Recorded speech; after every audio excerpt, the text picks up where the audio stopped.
I won't allow you to go back to your hometown for childbirth. That's what my mill told me, so I reluctantly canceled my plans to go back to my hometown for the birth. After the birth, when my mother came to help, my husband flew into a rage, saying, "What? Of course, I'm upset. Why are you doing things on your own?" Furthermore, my mill started into saying, "You're our DIL, aren't you? Why are you letting strangers into our house?" And she ended up driving my mother away. I'm just furious with these selfish people. I'll never forgive this. My name is Jessica. I'm a 27-year-old stay-at-home mom. Until last year, I was working at a company, but I quit when I got pregnant. I thought about taking maternity leave, but I decided I wanted to focus on childcare. My husband, Ethan, was supportive of this decision. Ethan does express concern about my health, asking, "Are you okay?" But he's just saying that. He doesn't take any action. I would be happy if he helped with things like taking out the trash, cleaning up after meals, vacuuming, or hanging the laundry, but he doesn't do any household chores at all. Apparently, his mother did everything for him, and he was raised being told that he didn't have to do anything. Ethan has completely taken on his mother's attitude, always saying, "Housework is the wife's job." Even when we were both working before the pregnancy, I was the one doing all the household chores. Even if Ethan got home early and I was working late, he would be lounging on the sofa, fiddling with his phone, and asking me as soon as I got home, "Isn't dinner ready yet? Or you better do the laundry quickly or it won't dry." I had given up expecting anything from him, but I thought surely things would change once I got pregnant. However, Ethan didn't change at all. In fact, he's become even more troublesome. Do you think our child is more important than me? Don't neglect me just because we have a child. These are some of the things my husband says, and I'm very fed up with it. He doesn't help with anything, and yet I'm immobilized by morning sickness. What am I supposed to do? The solution I came up with was to ask for help from my mother. My parents' house is just a 10-minute bike ride away. Fortunately, my mother, who is in her mid-50s, is still very active and rides her bike smoothly. When I'm feeling too sick to move, I ask her to help with shopping, cooking, and cleaning the house. But it's only occasionally, not every day. Ethan doesn't like this arrangement.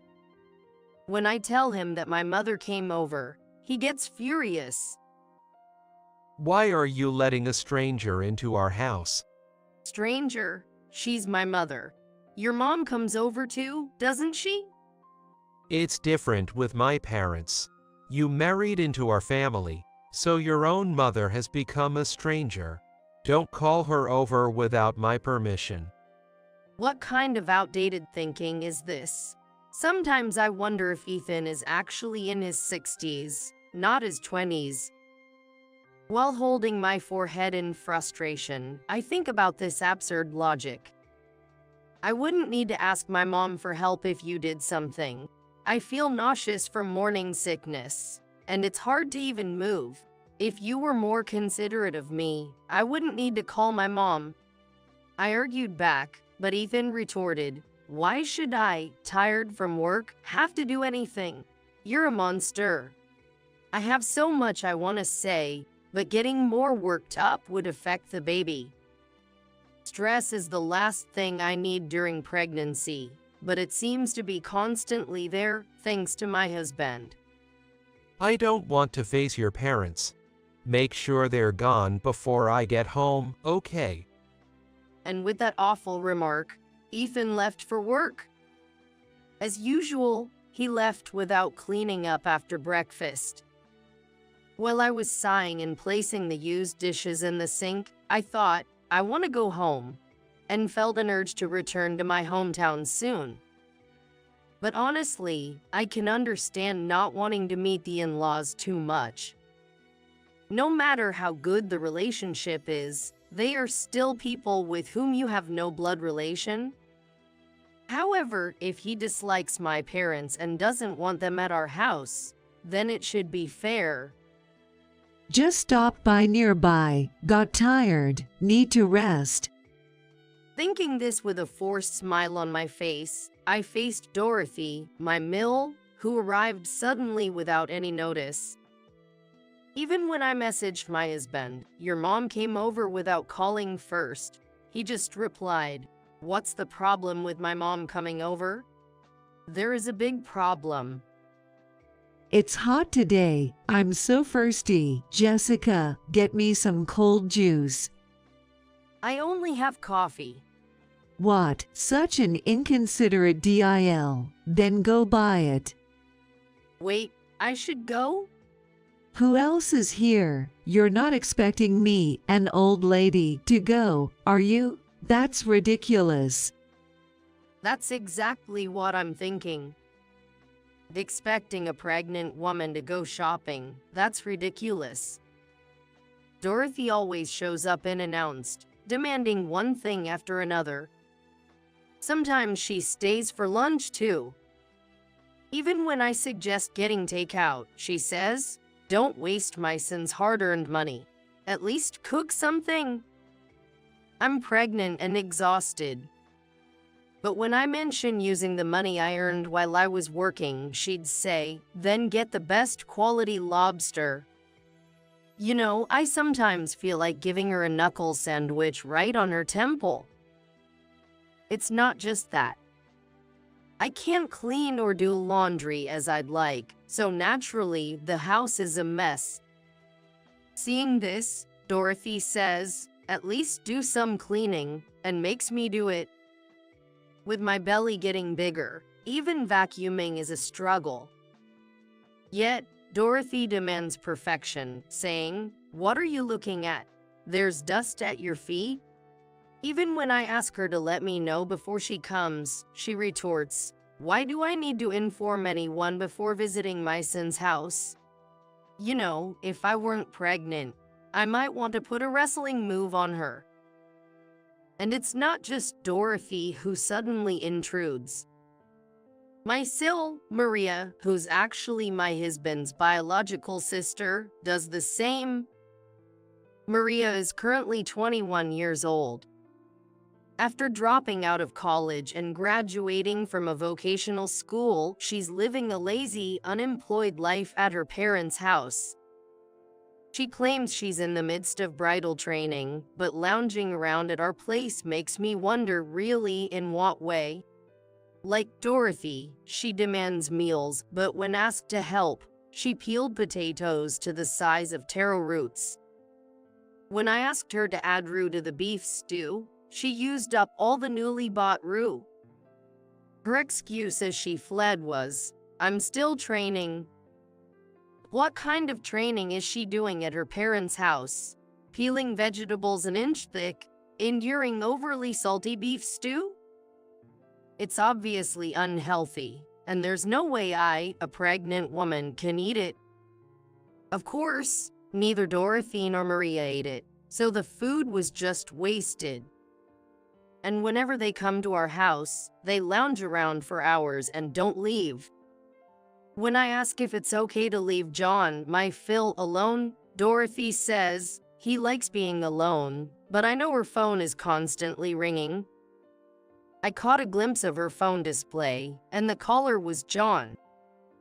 Clearly, he's telling her to come home soon.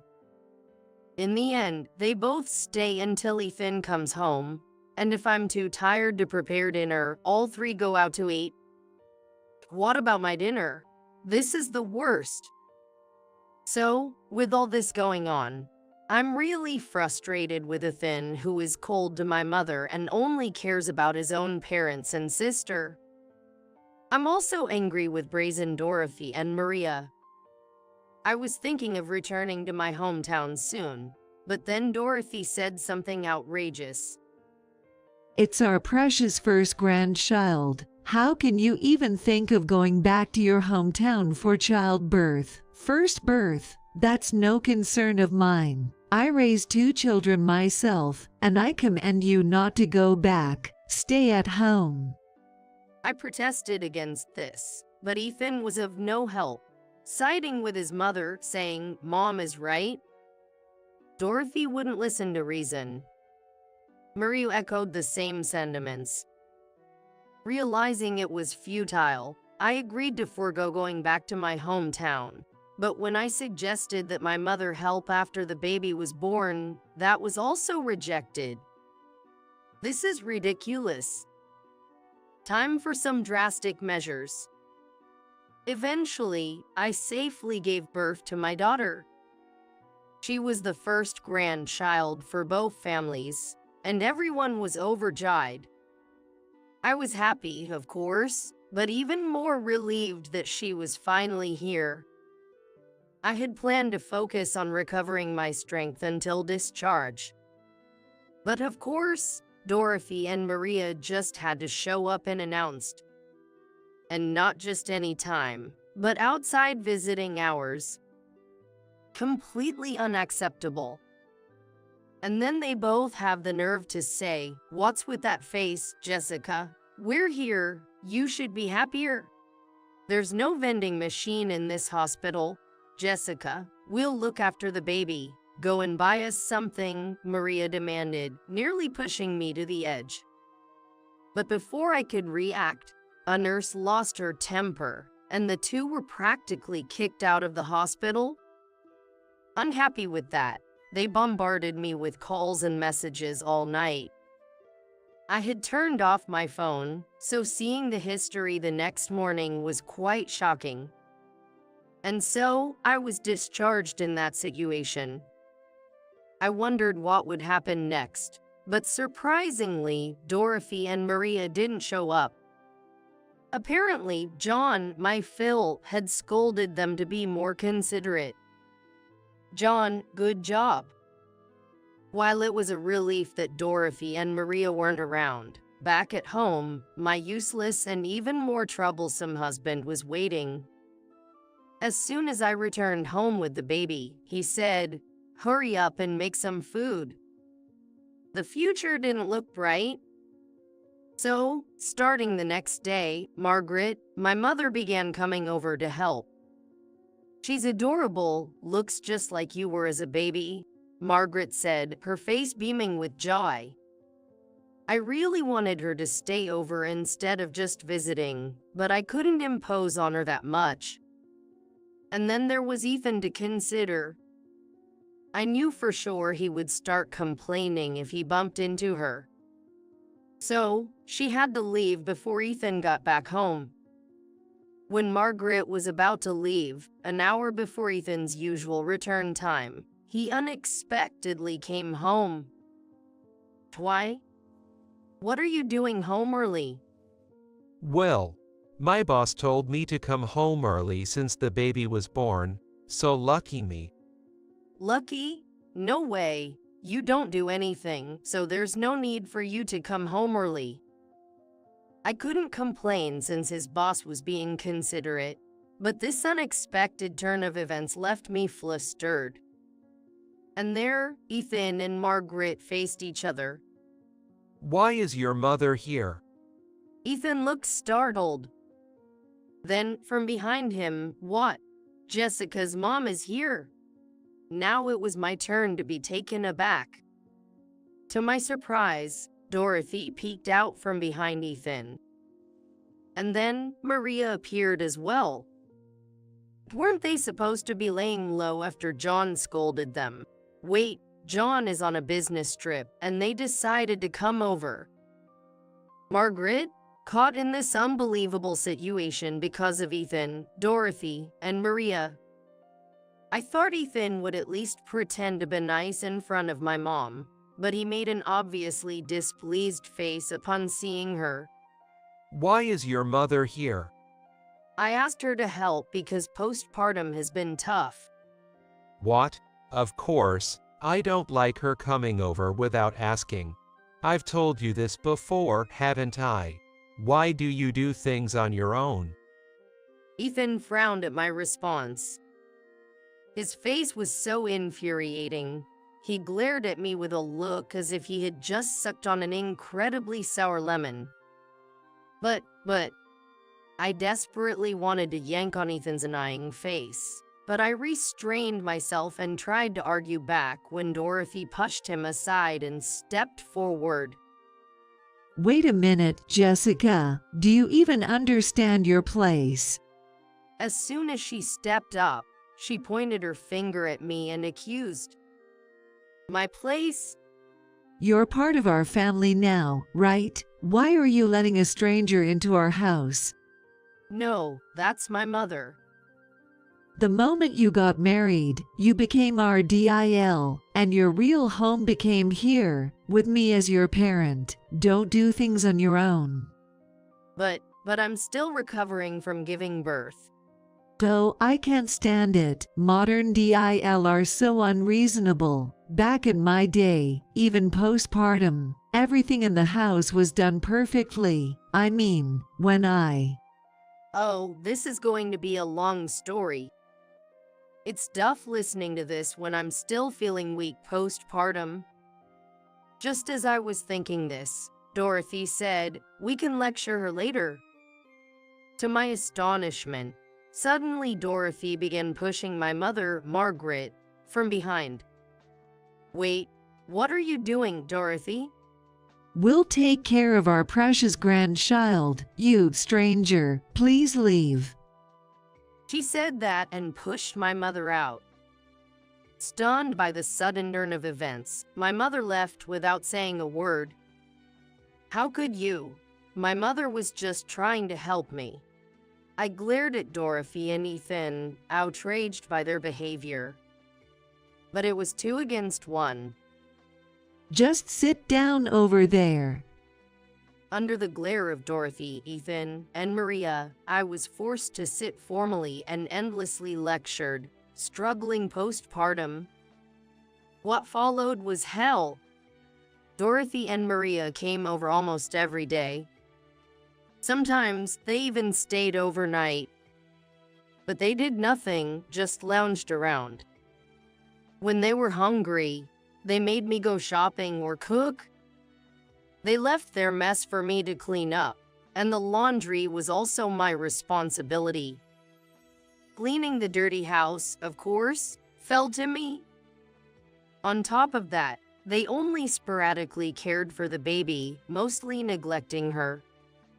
I found myself single-handedly managing the household chores, taking care of Dorothy and Maria, and tending to the baby. I was in a situation where collapsing wouldn't have been surprising, but I somehow held on.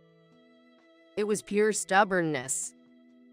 A stubbornness that said I wouldn't be defeated by such people. With determination and grit, I somehow survived those hellish days. And then, 5 years passed. I am now 32, and my lovely daughter Emma is 5 years old. Girls mature fast, I had heard, but I was really feeling it now. She had become quite articulate, and typical of today's girls, very strong-willed. After being toughened by the hellish days with Ethan, Dorothy, and Maria, I made sure to raise Emma so she wouldn't be influenced by those 3. The result? Emma, can you go buy some candy for Grandma? No. My 5-year-old daughter splendidly refused to run errands for a grandma who tried to send a child shopping. Emma, can you give Daddy a shoulder massage? No. Ethan, who remained unchanged even after our child was born, still did neither housework nor childcare. He never changed a diaper. He never took her to the park. On weekends, he either went out alone or just lounged around at home.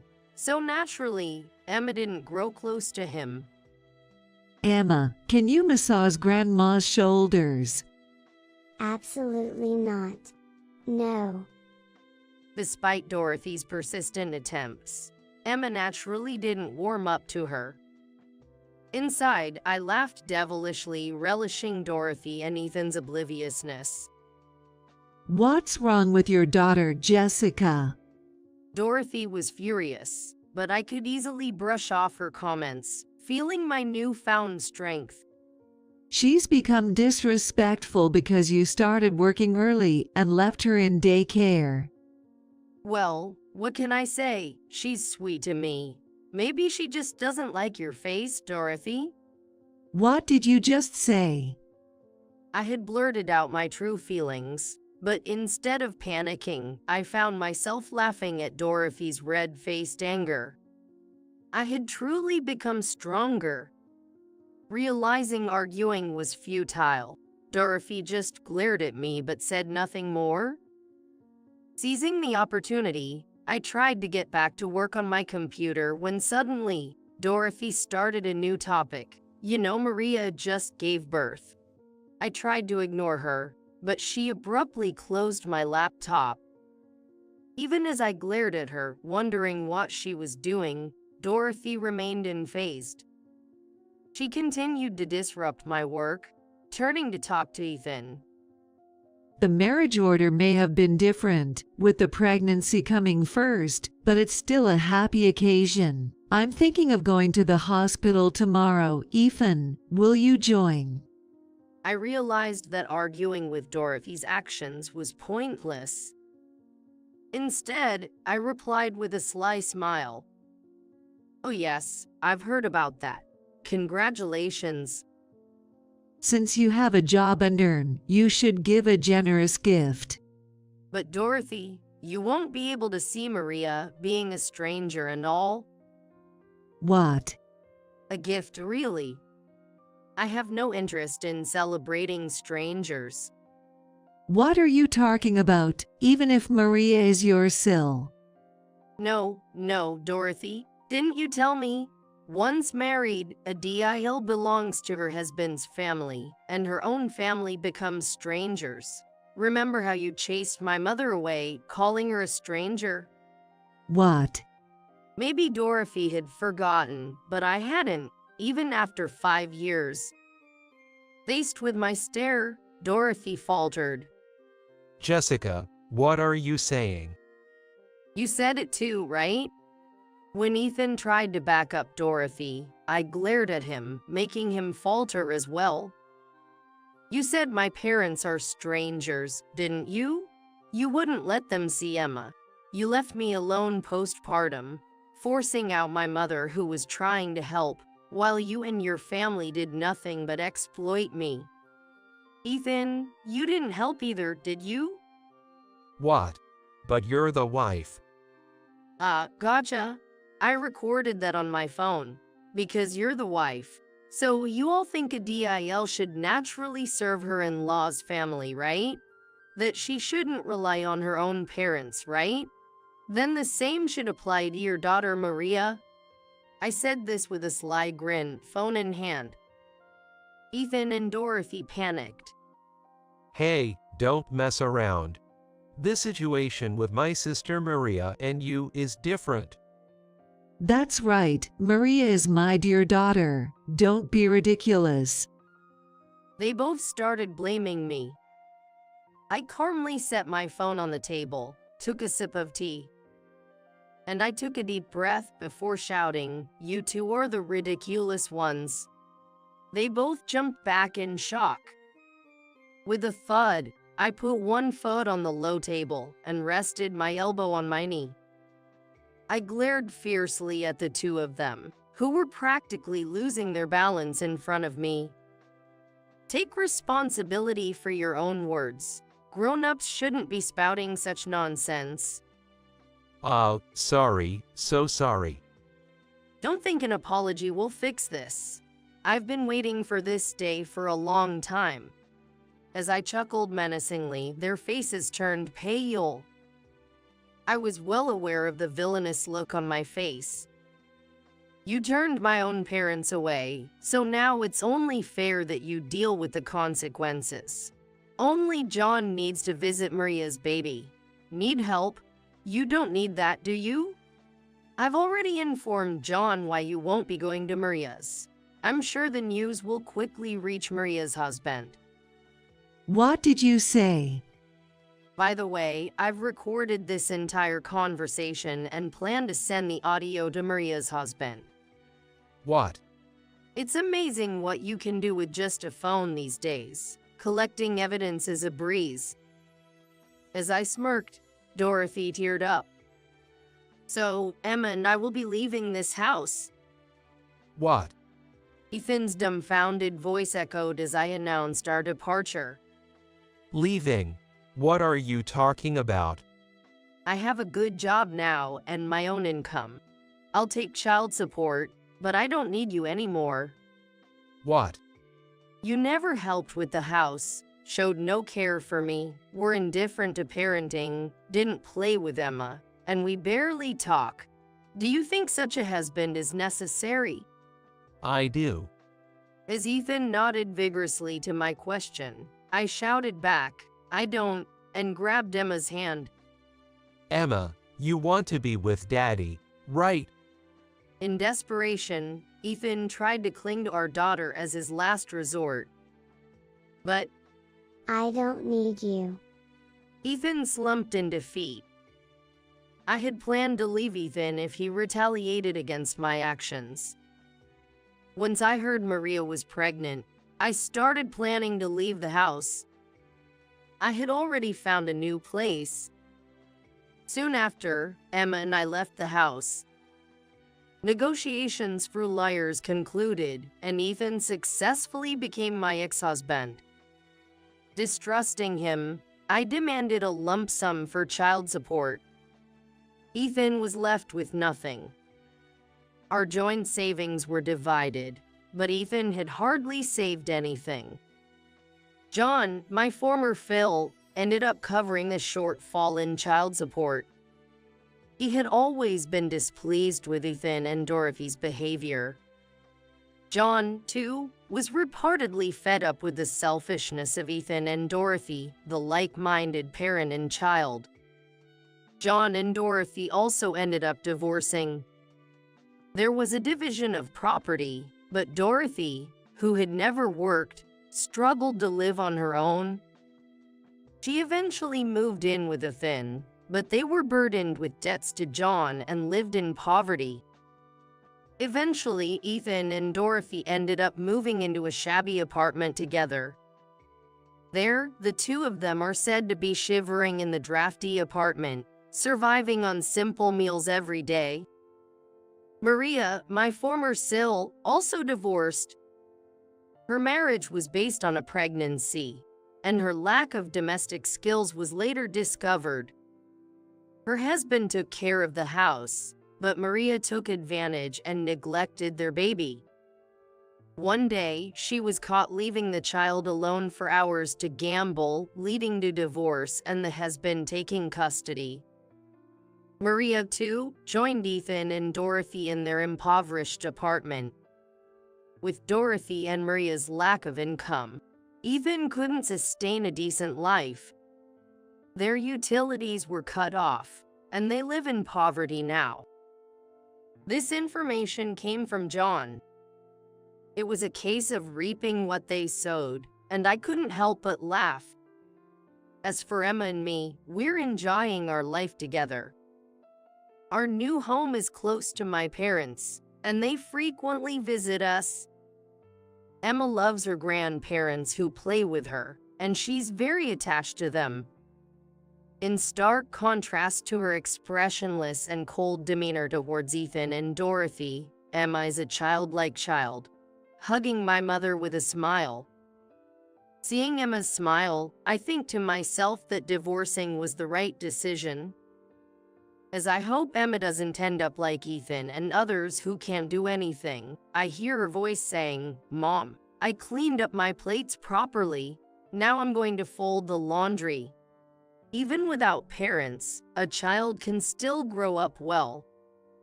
Seeing my daughter growing up so wonderfully, I gently wiped away a tear of happiness.